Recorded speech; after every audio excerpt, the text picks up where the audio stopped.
পর থেকে যখন ভোরে আলো ফুটতে শুরু করেছে সবে, এদিকে শহরের পেট্রোল পাম্পগুলোর সামনে লম্বা line. Motorcycle, private car, microbus যেন একটা মিছিল দাঁড়িয়ে আছে। একজন বাইকার বলছেন, ভাই ফুল ট্যাঙ্ক দেন, আবার কবে তেলবে কে জানে। আরেকজন গাড়ি ড্রাইভার বলছেন, পাম্পের কর্মচারী অবাক, কারণ সাধারণত যে পরিমাণ তেল বিক্রি হচ্ছে একদিনে 2 থেকে 3 গুণ তেল বিক্রি হচ্ছে। এটা শুধু একটা পাম্পের গল্প নয়, এটা এখন বাংলাদেশে অনেক পেট্রোল পাম্পের দৃশ্য। বাংলাদেশে যে পরিমাণ জ্বালানি তেল 1 মাসে বিক্রি হওয়ার কথা, তা মানুষই 2-3 দিনের মধ্যেই কিনে ফেলছে। কেউ প্রয়োজনের জন্য কিনছে, আবার কেউ ভয় থেকে। কিন্তু প্রশ্ন হচ্ছে, এই আতঙ্ক কি সত্যি বাস্তব সংকটের কারণে, নাকি আমরা নিজেরাই সংকট তৈরি করছি? প্যানিক বাইং বা আতঙ্কিত কেনাকাটা হলো এমন এক ধরনের আচরণ যখন মানুষ কোনো দুর্যোগ, যুদ্ধ বা ঘাটতির আশঙ্কায় প্রয়োজনের চেয়ে অনেক বেশি পণ্য একসঙ্গে কিনে ফেলে। ইতিহাসে এমন ঘটনা কিন্তু নতুন নয়।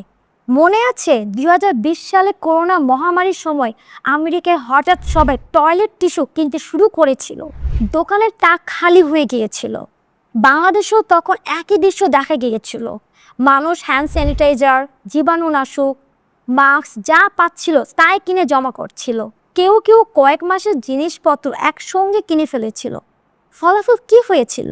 যারা সত্যি প্রয়োজনের সময় কিনতে গিয়েছিল তারা অনেক সময় কিছুই পায়নি। আজ জ্বালানি তেলের ক্ষেত্রেও ঠিক একই মনস্তত্ত্ব কাজ করছে। ভয়ে আসলে সংকট তৈরি করে। এখানে আরেকটি গুরুত্বপূর্ণ বিষয় আছে, একে বলে সেলফ ফুলফিলিং শর্টেজ। এর মানে কি? ধরুন মানুষ শুনলো তেল শেষ হয়ে যাবে, এরপর সবাই একসঙ্গে তেল কিনতে শুরু করলো। ফলাফল কি হলো? পাম্পে তেল দ্রুত শেষ হয়ে গেল। তখনই সবাই বলল, দেখো সত্যিই তেল শেষ হয়ে যাচ্ছে। অর্থাৎ সংকটের ভয়ে বাস্তব সংকট তৈরি করে ফেললো।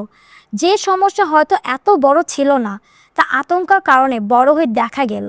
এটা অনেকটা ব্যাংক রানের মতো। যদি সবাই একসঙ্গে ব্যাংক থেকে টাকা তুলতে শুরু করে, তাহলে সবচেয়ে শক্তিশালী ব্যাংকও বিপদে পড়তে পারে। জ্বালানি বাজারেও ঠিক একই নিয়ম কাজ করে। কেন হঠাৎ এই আতঙ্ক? এই আতঙ্কের পেছনে কিছু বাস্তব কারণও আছে। বিশ্ব রাজনীতিতে এখন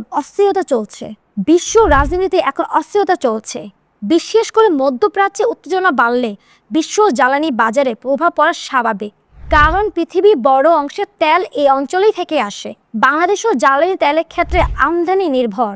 তাই আন্তর্জাতিক বাজারে সমস্যা হলে দেশের বাজারেও উদ্বেগ তৈরি হয়। কিন্তু বাস্তবতা হলো, অনেক সময় প্রকৃত ঘাটতির চেয়ে গুজব ও আতঙ্কই বড় সমস্যা হয়ে দাঁড়ায়। পাম্পের লাইন, বাজারের চাপ। এখন পেট্রোল পাম্পগুলোর দিকে তাকালেই বিষয়টা পরিষ্কার। মানুষ কিন্তু শুধু ট্যাঙ্ক করছে না, কেউ ড্রামে নিয়ে আসছে, কেউ জার, কেউ বাড়িতে কয়েকদিনের তেল মজুত করে রাখছে।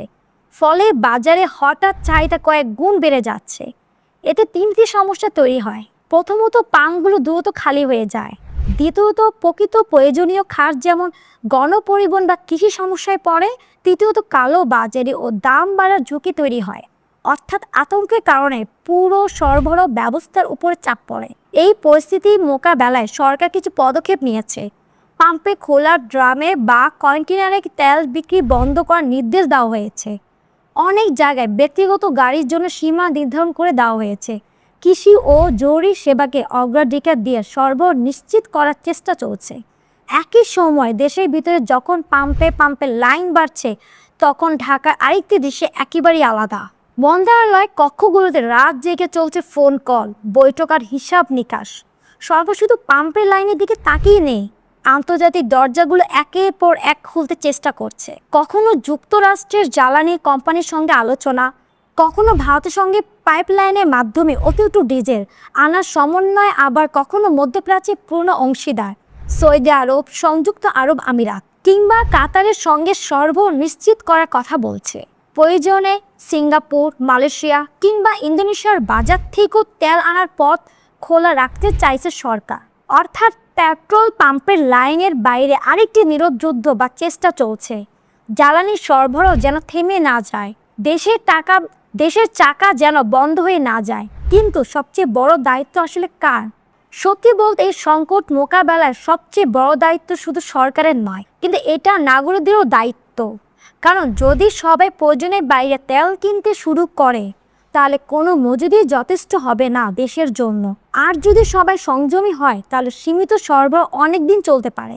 এই সময় কয়েকটি সহজ কাজই পরিস্থিতি বদলে দিতে পারে। সরকার নিজেও দিয়েছেন কতগুলো নির্দেশনা। প্রথমত, প্রয়োজনের বাইরে তেল কিনবো না। দ্বিতীয়ত, গুজবে বিশ্বাস করব না। তৃতীয়ত, অপ্রয়োজনীয় গাড়ি ব্যবহার কমানো।